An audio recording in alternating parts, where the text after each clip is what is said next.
Thank you. I'm happy to introduce Harim Kwon.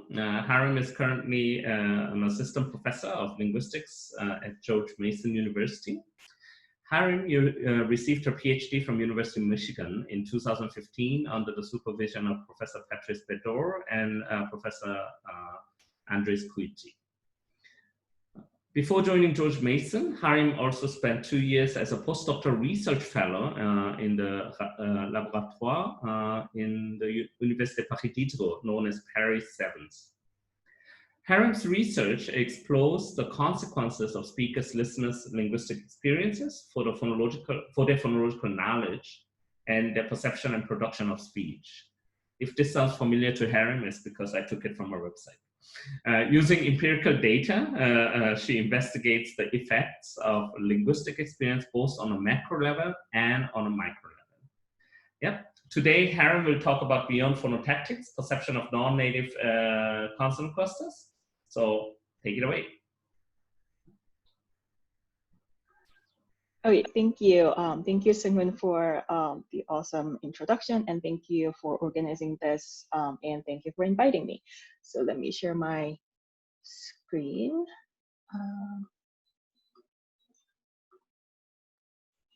Okay, is it working all right? Yes, we see the slide. Okay, great. Okay, so let me begin. So this is the title of my talk. This work is in collaboration with Ioana Kitoran, who's my colleague in Paris, who wanted to join us today, but it's like, what, 4 a.m. there? So she wasn't able to join us. Okay, so this talk is gonna be about perception of non-native consonant clusters. So it is well known that when listeners whose native language is, let's say, language A, hears a consonant cluster that's not phonotactically listed in their language, right?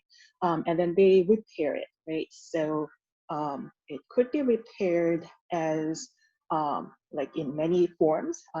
The repair can include like illusory vowels in between the two consonants within the cluster, or deleting one of the consonants in the cluster, or changing the members of the cluster so that the result would be the licit consonant cluster, and so on, right?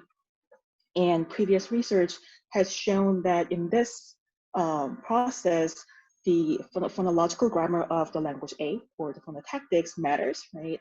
And the acoustic properties of the stimuli also matters, and preferred phonetic patterns in language A can also influence this process.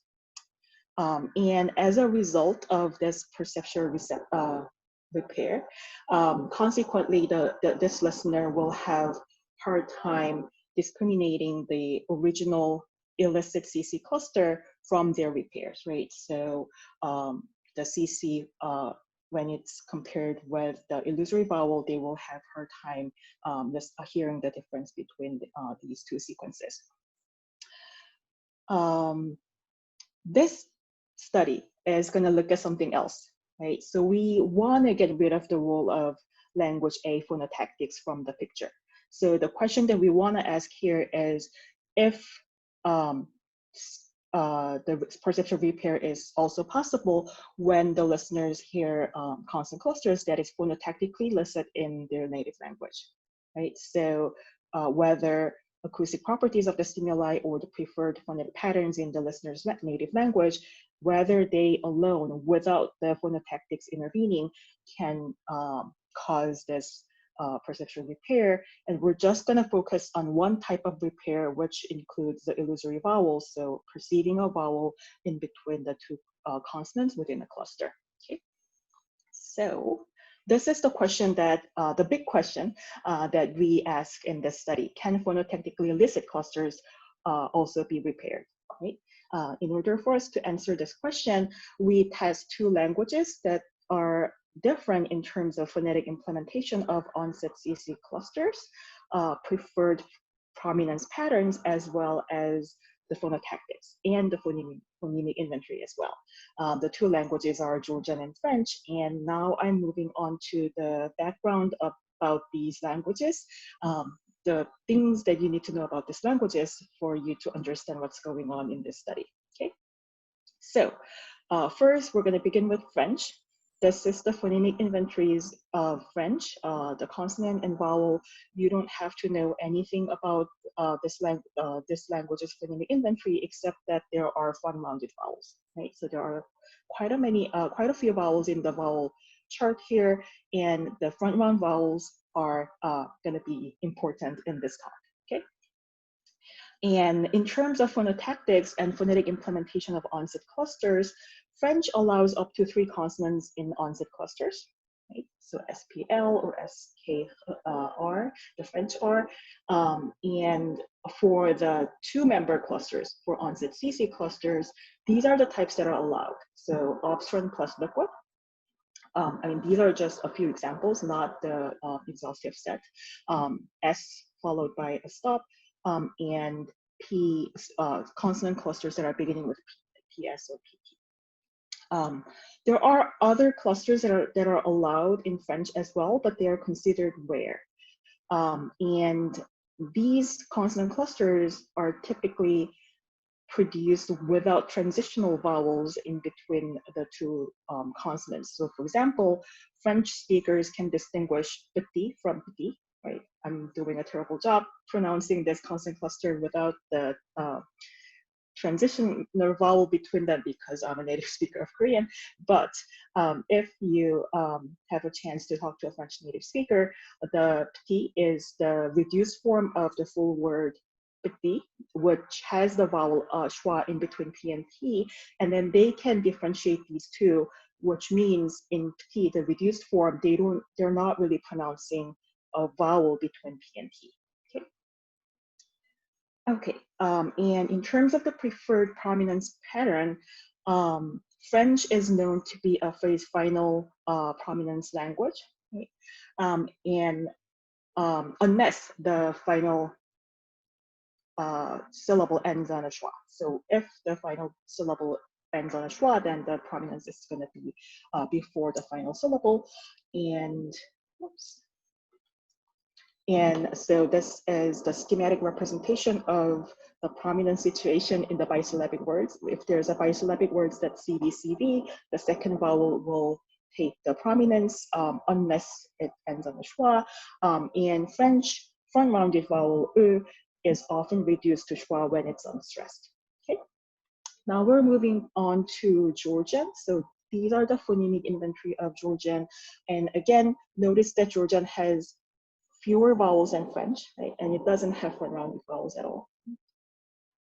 And in terms of phonotactics of onset consonant clusters, Georgian is a language that's known for its consonant clusters. So it allows up to 8 consonants in the onset clusters, right?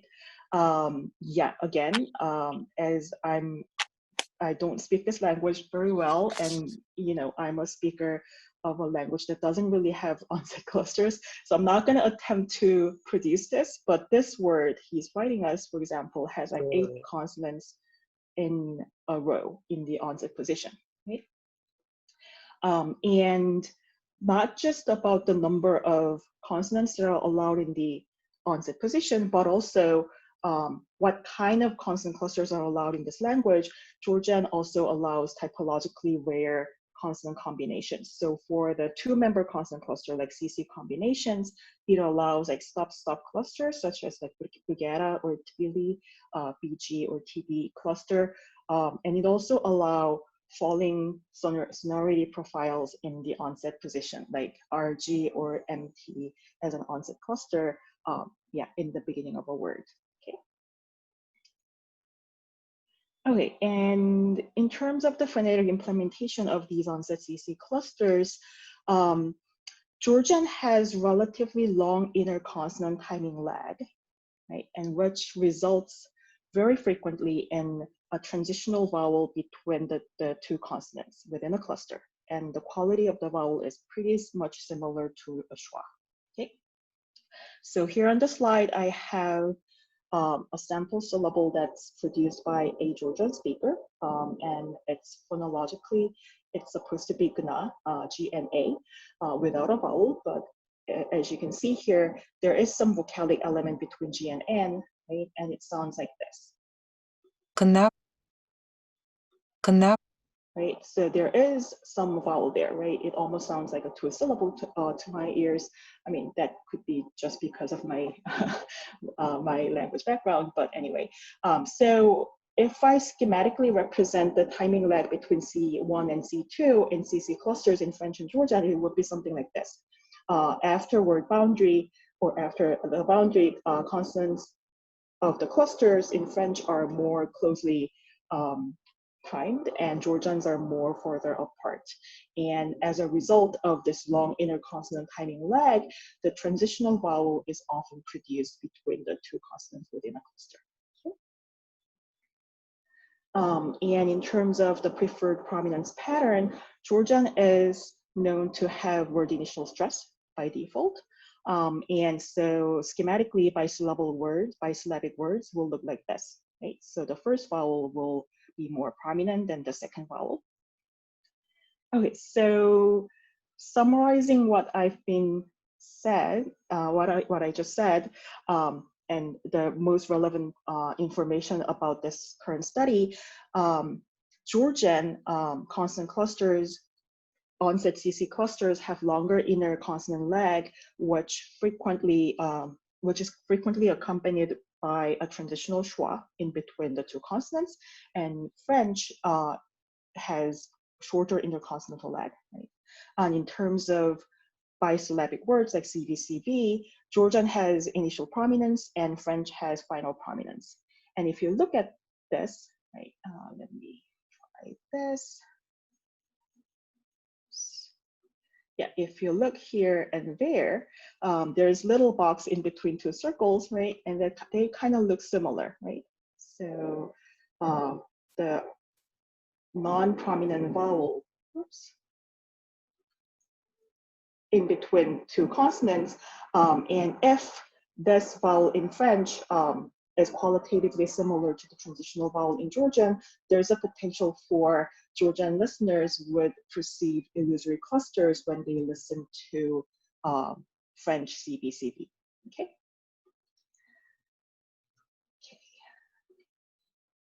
So the specific question that is asked in this study is this: do native listeners of Georgian and French distinguish CCB sequences from their CBCB counterparts when they're produced by a speaker of the other language with non-native phonetic patterns? So in other words, if a Georgian listener hears CCV and CBCB produced by a French speaker, will they perceive it as the same sequence or different sequence? Right? And on the other hand, if a French listener hears CCV and CBCB sequences produced by a Georgian speaker, will they perceive them as the same sequences or different sequences? Okay. Okay, so in order to answer that question, we did a same different discrimination test with 41 French listeners living in Paris and 34 Georgian listeners living in Tbilisi. The stimuli were pairs of CCV and CBCB sequences produced by a Georgian and a French speaker. I'm going to talk more about the stimuli in detail in the next few slides. And then the task was, after hearing the pairs of sequences, did you hear two different words or two repetitions of one word? Okay. And each listener heard one block of their native pairs and two blocks of non-native pairs in random orders, and listeners were told that they may hear a foreign language, but we didn't tell them what language it could be, and all the instructions were given in the listener's native language. So this is the structure of our stimuli. So Georgian stimuli consisted of 75 different tokens that has 25 different CC combinations and 3 V conditions, the first vowel conditions, right? And then the last vowel was always A. So these are the 25 consonant clusters that are all listed in Georgian phonotactics. They have like different manner classes, like there are some stop-stop clusters like p or b or b, or stop fricatives or stop liquids, stop nasals, and liquid stop and nasal stops, right? And then the 3V1 condition is the first V that we used was so something like ta and pata and puta, right? So no vowel condition would be the consonant cluster, right? And in French, we were only able to use 8 CC combinations because French doesn't allow all these other 25 combinations, right? So the CC combinations that are used in French are these 8. And we use 4 V1 conditions. So in addition to the consonant cluster, the no vowel condition, and I and U, we also added the front-rounded vowel, E. So it gave us 32 unique tokens. Okay. And then the front-rounded vowel is non-native in Georgian. So these are some samples of this stimuli. So this is the claw produced by a Georgian speaker. And I don't know how well you can see it in the screen, but there is some vowel-like thing between K and L, both in the waveform and in the spectrogram, and it sounds like this. Okay, let me.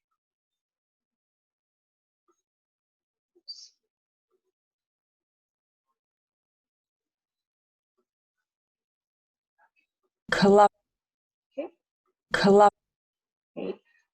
And the same sequence produced by a French native speaker doesn't seem to have any vocalic element between K and L, and it sounds like this.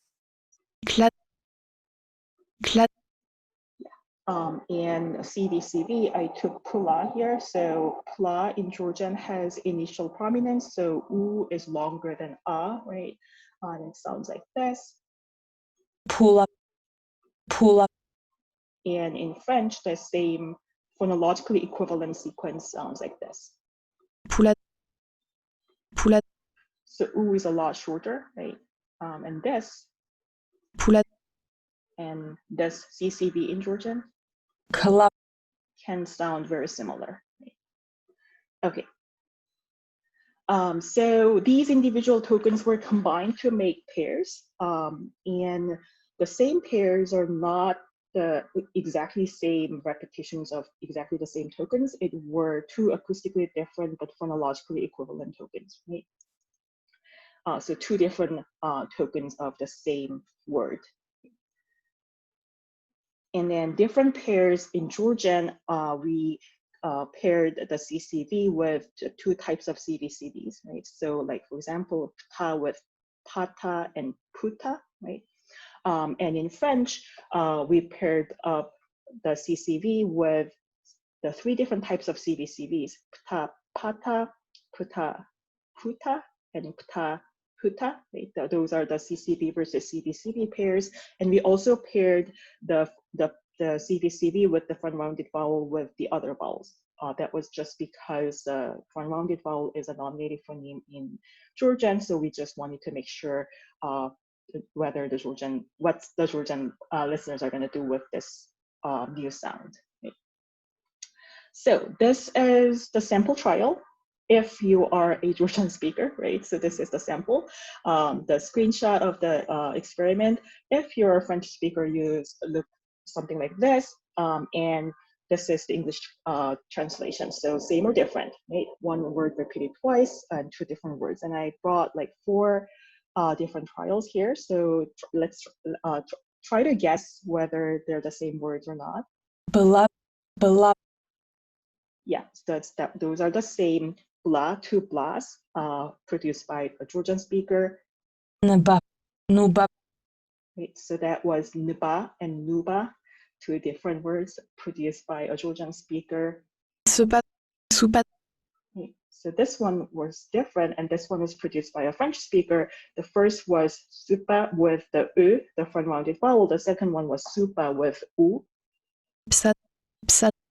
Yeah, and these were 2 different repetitions of psa by a French speaker. Okay, so before we move on to the result, I'm going to introduce the predictions briefly. So let's first think about French listeners hearing Georgian stimuli, right?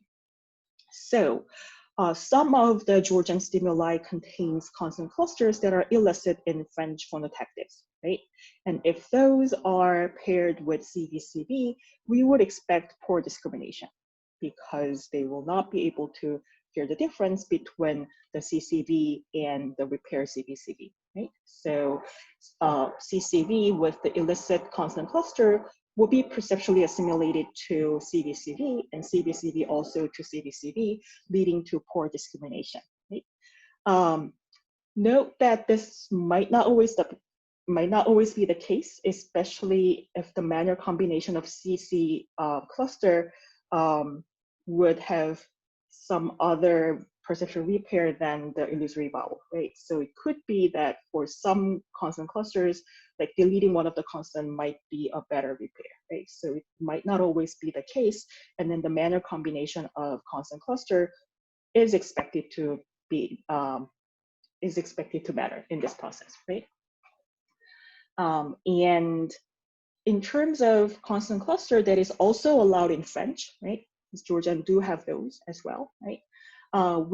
If the phonotactics is required, right? If only the phonotactically illegal consonant clusters are repaired, then we would expect highly accurate discrimination because there's no reason for the French listeners to repair legal consonant clusters, right?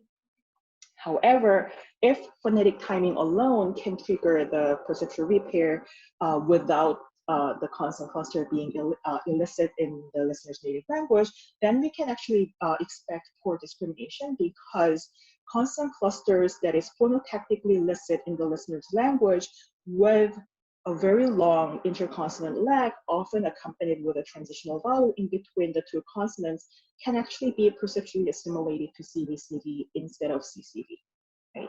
So if CVCV is also assimilated to CVCV, then we would expect a very poor discrimination here, right? Now moving on to Georgian listeners hearing French stimuli.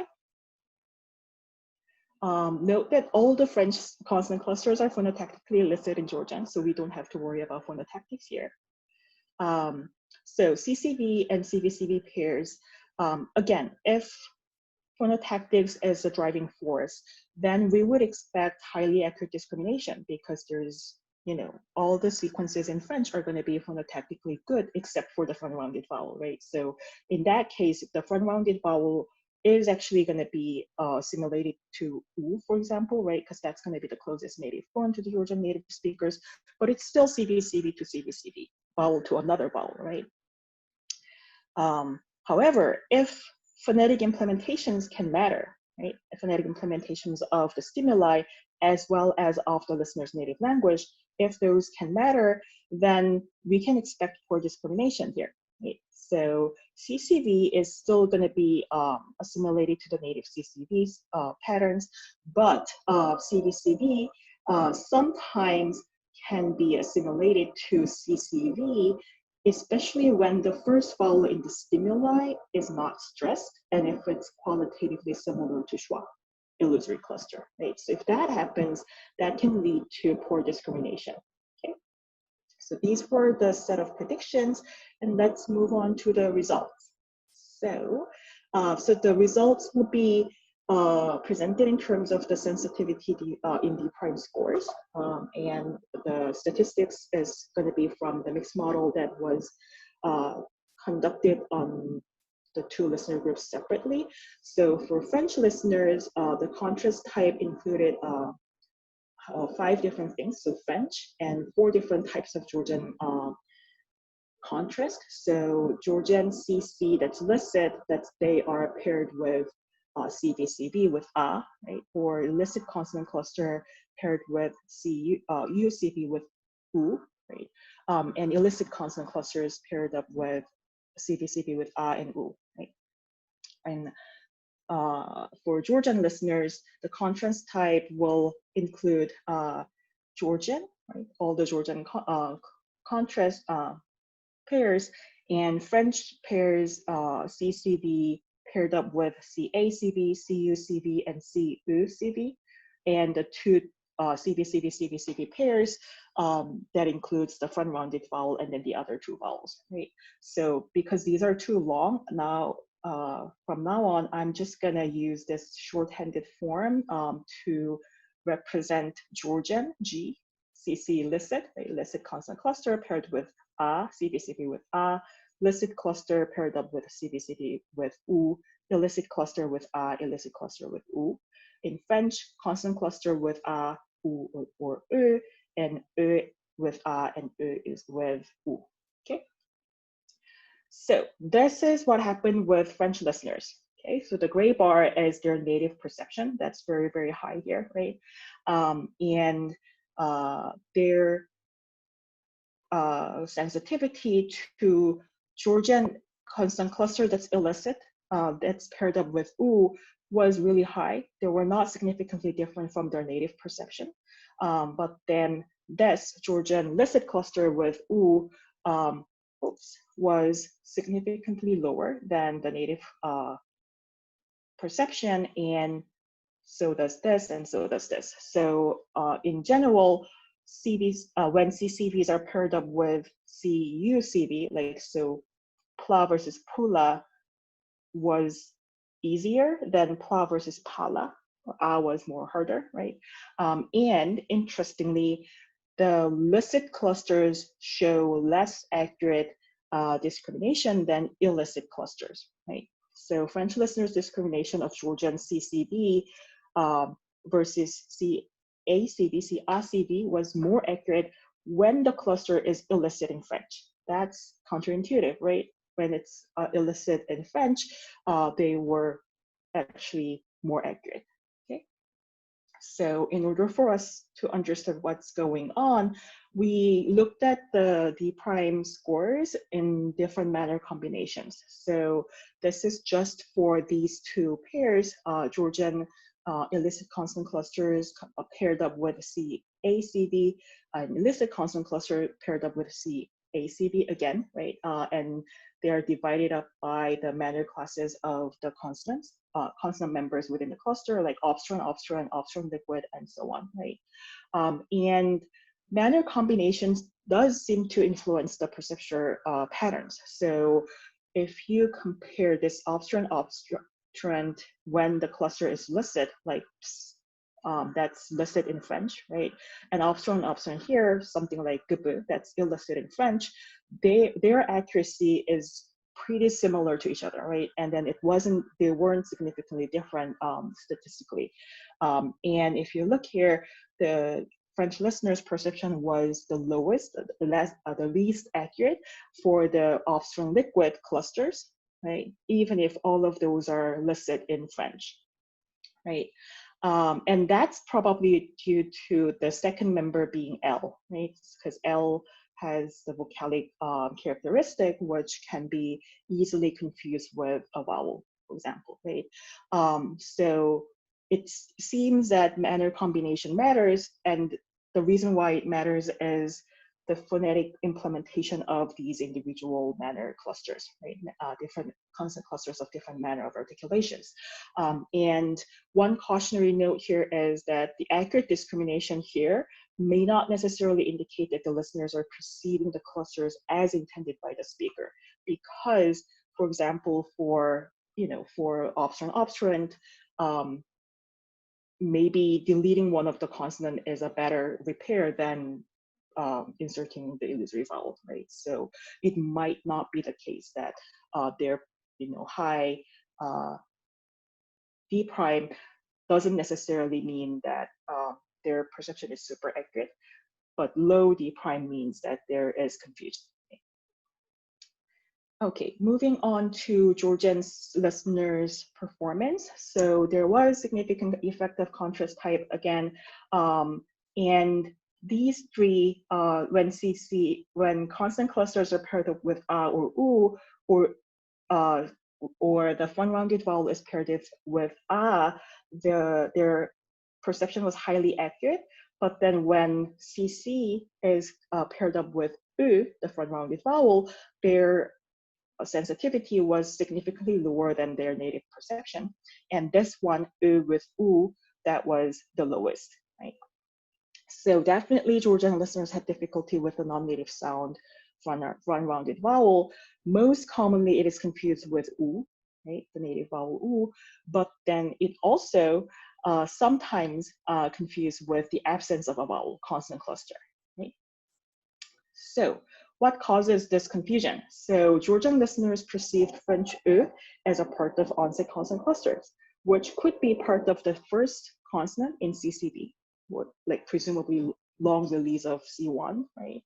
Or a long interconsonant lag between C1 and C2, which could be acoustically equivalent to C1 release, or C1 release plus C2 closure duration, or the transitional vowel, right? So some of these, right, can be the perceptual assimilation target for the Georgian listeners. Right? Okay, so let's try to understand what's going on, right? So in terms of the perceptual assimilation, so French listeners, when they hear Georgian CCV, CACV, CUCV, they are gonna perceptually assimilate these patterns into French counterparts, right? But then when Georgian CC is usually produced with a longer interconsonant lag with frequent transitional vowel, and French consonant clusters are phonetically very different. Sometimes Georgian consonant clusters can be mapped onto French CACV or CUCV, right, with the illusory vowel. But then when it's going to be mapped onto French CCV versus CVCV, that decision is not entirely dependent on French phonotactics, right? That decision was more dependent on the phonetic implementation of the consonant clusters in the stimuli as well as in the listener's native language. And in terms of Georgian, so when they hear French vowels, like front-rounded vowel that doesn't exist in their native language with a vowel U that exists in their native language, both are going to be mapped to Georgian U, right? But then in this specific situation, in this specific context, where the vowel in question is the first vowel of CVCV sequence, then this CUCV, it is actually has a possibility of being misheard or perceived as CCV instead of CUCV. And that is because Georgian consonant clusters are phonetically implemented in a way that has longer timing lag between the two consonants with a very frequent transitional vowels between the two consonants. Okay, and French CCV will of course be perceptually assimilated into Georgian CCV, which would lead to poor discrimination between French CCV and French CUCV for Georgian listeners. Okay. So concluding remarks. So not only phonotactically illicit clusters are repaired, right?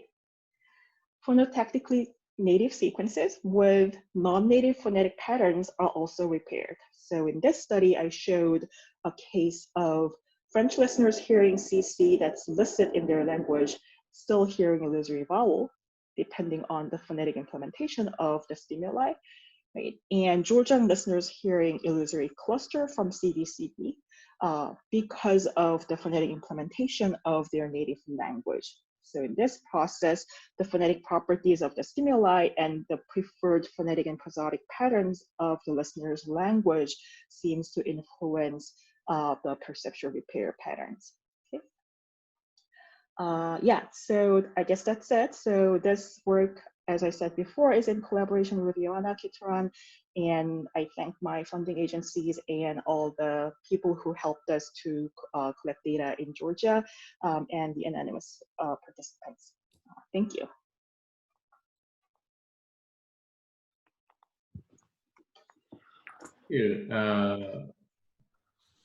Thank you, Harry. Do we have, if you have any questions, please send me a message.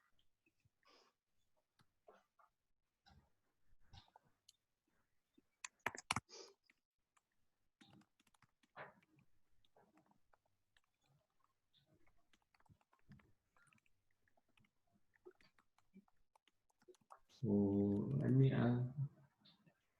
just still waiting. Shigeto wants to ask a question. Yeah. Shigeto Kawahara from Keio University.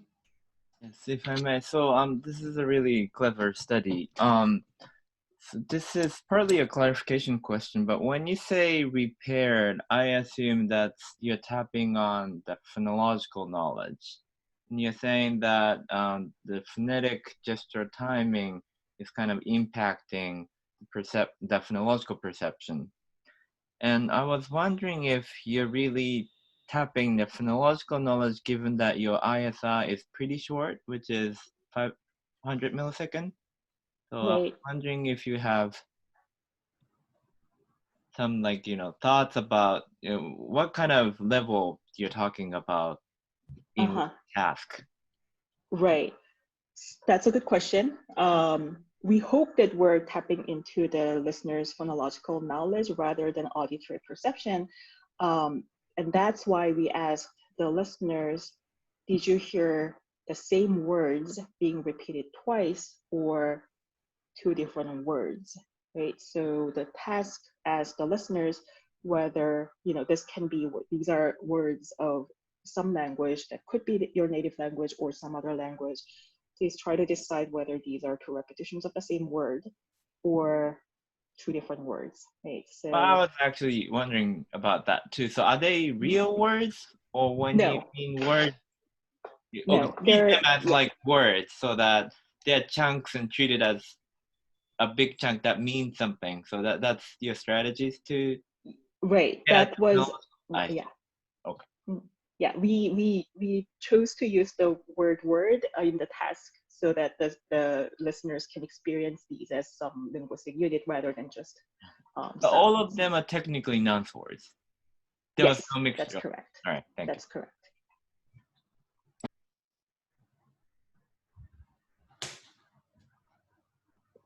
Yes. I also have a clarification question. I think you mentioned something about the pl and pala, like about the labial or low being more difficult to perceive. If I was doing other things as well, managing this at the same time of listening to you. What did you say something about that? That the low vowels were difficult to. Yeah. Okay. I do. I think I know what you're asking. So here, Yes. pala was pla was more confused with pala than it is confused with pula. Right. Right. Can you elaborate a little bit? Yeah. So we think what's going on is French listeners are very sensitive to the lip rounding. Oh. So when there's lip rounding, they cannot ignore it. So when the vowel has u, the lip rounding, it's not confused with the schwa, right? So that's what we think is going on here. Yeah. So the Georgian clusters does have that long timing lag, often accompanied with that schwa-like thing in the middle. That schwa-like thing or the long timing is confused more with a rather than u, because u has the lip rounding, and French listeners are very keen on detecting the lip rounding. I mean, that's what we think is going on. Okay, thank you. Next is Andres Koichi from University of Michigan. Hello, Harim. Thank you very much. Very interesting work, and it's nice to see you, even if only on a camera. I have many questions. I will not ask all of them. The one thing I was wondering about, and Seunghun's question just now made me think about this one again, and that is about the differences in stress placement between these two languages. So when Georgian listeners hear a French word, CV word, but stress in French is on the final syllable, if that might not also lead the Georgian listeners to assume that there's only one syllable, there's only one vowel, because they hear the stress and they want the stress to be in the initial syllable, and that's going to cause them to not hear the vowel, the unstressed vowel, in the first syllable. Right.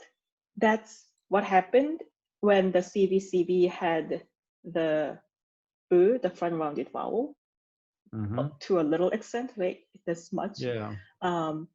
But when the vowel is A or U, that didn't happen at all, right? Even if the vowel is really short and not pronounced, I mean, to the Georgian standard, right? They still heard a two syllable, it seems, right? Okay. And that's probably because French doesn't really have any transitional vowels at all, right? French consonant clusters are really short timed, right? So. I see. And maybe also because, or, you know, this transitional vowel that shows up in Georgian, you said is very schwa-like in its properties. But that unstressed first vowel of French isn't always very schwa-like. So it's kind of both stressed, but also vowel quality that determines whether you hear it as a vowel or as a transitional interconsonantal thingy. Right, so it's the mixture of everything, right? So the vowel quality, the front rounded vowel is often reduced into schwa when it's not stressed, and French happens to have the final default stress. So yeah, that's the combination of these different things. Yeah.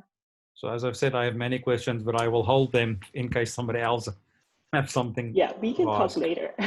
Yes, yeah. Thank you. We have time for a short question, and we have discussion session afterwards. So if Andres can stay, it'd be great to hear your question as well. The last question will come from Ryan Bennett, the University of California, Santa Cruz. Hi, I have a question that maybe is just echoing some of what's already been said, and maybe I just missed something, but it's a bit of a question about the framing. So I'm looking at the final slide, slide 31, about the idea that there are clusters that are licit in French that the French speakers nonetheless report as having a vowel, and then we classify this as being involving an illusory vowel. But I guess the point of confusion I have is, are we really sure that they're hearing those sequences as clusters? I mean, in a sense, this is exactly the point, I guess, of the work, but if there's this long, there's this transitional vocoid between the consonants, it just seems like it's not an illusion problem, it's like an attribution problem. Like they hear something that sounds like a vowel and they have no reason to think of it as anything other than a lexical vowel. And so that's what they report, or that's what it's the same difference judgment. So I guess that matters here. But so sorry, this is a bit confused, but I'm just trying to understand how to integrate that framing of the results. Yeah, I mean, I do understand where you're coming from, I think. Yeah, it's true that the French listeners are simply trying to interpret the signal, right? So what they're hearing, which has vocalic elements, maybe not always, right? Not always, but very frequently. And that vocalic element is quite long. It can be very long. So for the French listeners, it's so natural to hear a vowel between these two consonants. It's so natural for them. And previous research on this kind of a phenomenon, the perceptual repair, perceptual illusion, all just focused on phonotactically illicit sequences. And that was considered as kind of the prerequisite for any kind of repair to occur. And we just wanted to show that that might not be the case. If the situation is, if the condition is met, right? If the phonetic property of the stimuli has a certain shape, then you can, because to the speaker who produced the sequence, it's CCV. No matter what the phonetic property it is, for the Georgian speaker, it was underlyingly CCV. That was what the speaker intended, but the French listener still hears it CVCV, and that we're calling that as some kind of illusion because that's not what the speaker intended. Right. Yeah. I guess my confusion is just about the notion of repair, right? Because it's not as if we can't necessarily assume they heard a cluster and then added something, right? I guess that's what I think of when I think of a repair. Oh, okay. They're two different I see. vocoids, and they treat them as the same, even though they're phonetically different. But that doesn't Right. feel like repair in the traditional sense of like the ebuzo effects that Dupu et al. Talk about. Right. I mean, we're not assuming the two-step thing here. They're hearing the constant cluster as a cluster and repairing it later. We are approaching it more as a one-step thing, right? Either it could be like a, you know, repair that happens at the very first step, or it could be just perceiving the signal as it is. Yeah. Thanks. Thank you. Thank you, Harim. And also thank you, Taylor. I'm gonna send this applaud sign. Thank you. Thank you. Yeah. The next part, there's no next part, but like we'll first wrap up today's event and then continue our discussion. After the end of the event, you may leave, and in Asia, it's lunchtime soon, so maybe you are ravenous now after listening to two nice talks. So let me first thank the two assistants, Michinori Suzuki and Migiwa. They made sure that the event is run smoothly, so thank you. And this event was supported by the Institute of Cultural and Linguistic Studies at Keio University, as well as the Linguistic Lab at International Christian University. We have remaining exciting events. In particular, the plenary talk of the first season will be delivered by Professor Barbara Party in the morning of July 4th in Japan.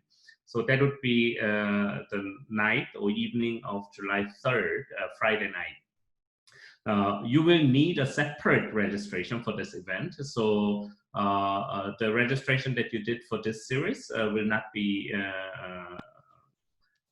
be used for sending out information and the Zoom meeting information. So please re-register or like register for Professor Party's talk.